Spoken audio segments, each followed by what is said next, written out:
नमस्कार मित्रों, मैं संतोष सिंह।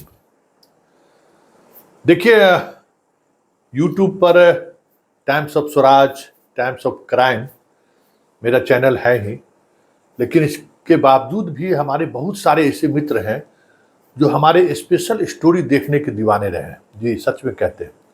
मेरी पहचान भी रही है स्पेशल स्टोरी को लेकर।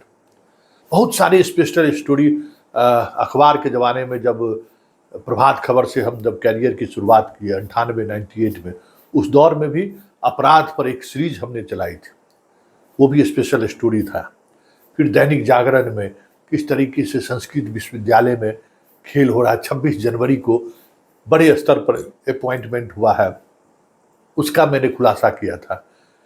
फिर हिंदुस्तान में भी कुछ इसी तरीके की स्टोरी एक मैंने की थी, जिस पर राष्ट्रीय मानवाधिकार आयोग ने संज्ञान ले लिया था। एक गांव में रात में भेड़िया हर दिन एक बच्चे को उठा लेता था। बहुत सुदूर गांव में 80 किलोमीटर दूर 2-3 नदी पार करके एक गांव था। उसमें 40 से अधिक बच्चे पिछले 3 साल में इसी तरीके से भेड़िया का भेड़ चढ़ गया था। उस खबर को मैंने लिखा था और उस खबर पर इतना बवेला मचा कि राष्ट्रीय मानवाधिकार आयोग की टीम पहुंच गई थी उस गांव में। बहुत कुछ हुआ, भेड़िया भी फिर पकड़ाया। संजय जैविक उद्यान से यहाँ के फॉरेस्ट के अधिकारी पहुंचे, मतलब एक अखबार की खबर से। फिर ईटीवी में भी कुछ इसी तरीके की स्टोरी हमने की है। फिर कशिश में भी मेरी पहचान रही है स्पेशल स्टोरी। तो जो टाइम्स ऑफ स्वराज और टाइम्स ऑफ क्राइम देखने वाले जो मेरे दर्शक हैं, उन दर्शकों में जो हम संतोष सिंह को जानते हैं, उनकी एक फरमाइश हुई कि नहीं, संतोष की रिपोर्ट आप एक चैनल बनाइए और उस पर स्पेशल स्टोरी सिर्फ डालिए। बिहार और देश के बाहर, देश की भी कई तरह की इंफॉर्मेशन आपके पास रहता है, वो बनाइए। वो देखना हम लोग चाहते हैं, उस संतोष सिंह को देखना चाहते हैं। तो चलिए, आज से एक नया चैनल संतोष सिंह की रिपोर्ट, उम्मीद करते हैं आप उसी तरीके से उस चैनल को भी सब्सक्राइब करेंगे, उसी अंदाज में प्यार बनाए रखेंगे जिस तरीके से टाइम्स ऑफ स्वराज और टाइम्स ऑफ क्राइम को बनाए रखे हुए। देखिए, आज की पहली रिपोर्ट, बुबनी पहली परीक्षा में ही फेल हो गई, जरा देखिए। और आज हम राजपथ में बात कर रहे हैं रोहिणी आचार्य के बारे में। जी हाँ, रोहिणी आचार्य सिर्फ लालू यादव की ही बेटी नहीं है। वो जिस कंस्टिट्यूएंसी से चुनाव लड़ रही हैं, वो कंस्टिट्यूएंसी लालू परिवार का कभी विरासत रहा है।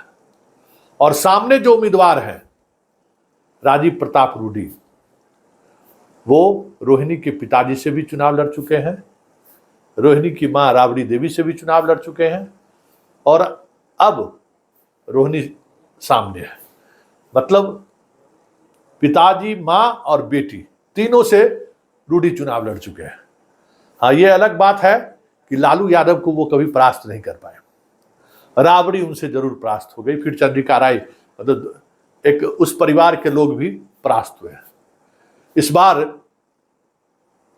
दिलचस्प मुकाबला है, क्योंकि ट्विटर की शेरनी, मैं शेरनी कह रहा हूं, रोहिणी आचार्य टेक्नोलॉजी का शेर, चुनाव में जिस आज प्रशांत किशोर है ना, हम 98 की बात कर रहे हैं,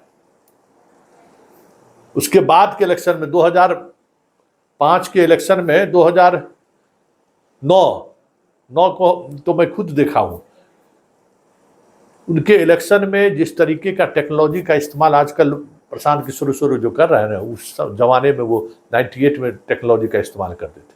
उस समय से हम उनके उस टेक्नोलॉजी से रूबरू होते रहे कि कैसे चुनाव का प्रबंधन होता है। तो एक तरफ प्रबंधन का मास्टर माइंड है, तो दूसरी तरफ एक विरासत है।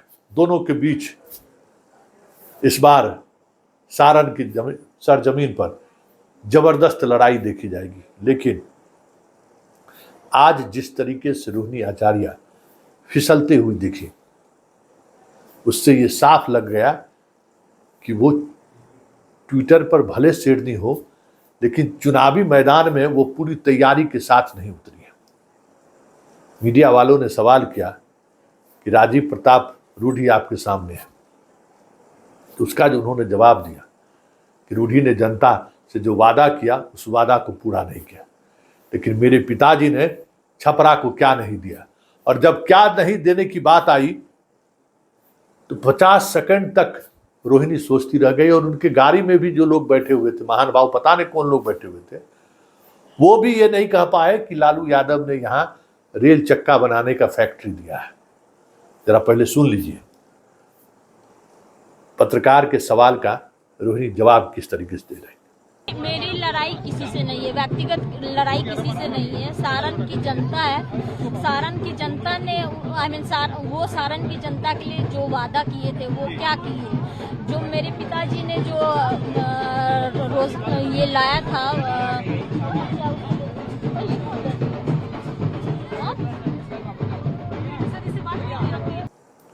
तो आपने सुन लिया।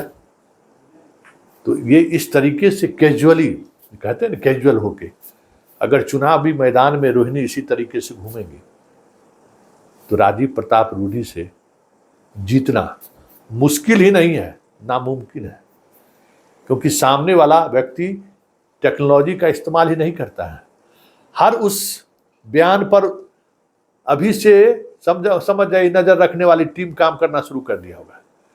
लालू का जवान फिसले, तेजस्वी का जवान फिसले, तेज प्रताप का जवान फिसले, राबड़ी के जवान से कुछ फिसल जाए, रोहिणी आचार्य के जवान से कुछ बात फिसल जाए।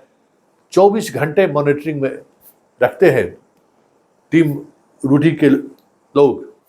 इतना ही नहीं, मीडिया में भी बहुत सारे लोग रूढ़ी के हैं जो हर वक्त इस ताक में लगे रहेंगे कि कहाँ गलती करते। याद होगा नोट बांटने वाली जो खबर चल गई थी, कितना हंगामा हुआ था। इसलिए रोहिणी आचार्य के सामने जो खिलाड़ी हैं मैदान में, अनुभव भी है, और बिहार के 40 लोकसभा क्षेत्र में जो 40 उम्मीदवार अभी चुनाव लड़ रहे हैं उसमें सबसे ज़्यादा दिमागी तौर पर स्मार्ट खिलाड़ी भी है। देखिए चुनाव दिलचस्प होगा, लेकिन इस तरीके से रोहिणी अगर कैजुअली चुनाव को लेंगी तो फिर बहुत मुश्किल होगा, ये भी तय है।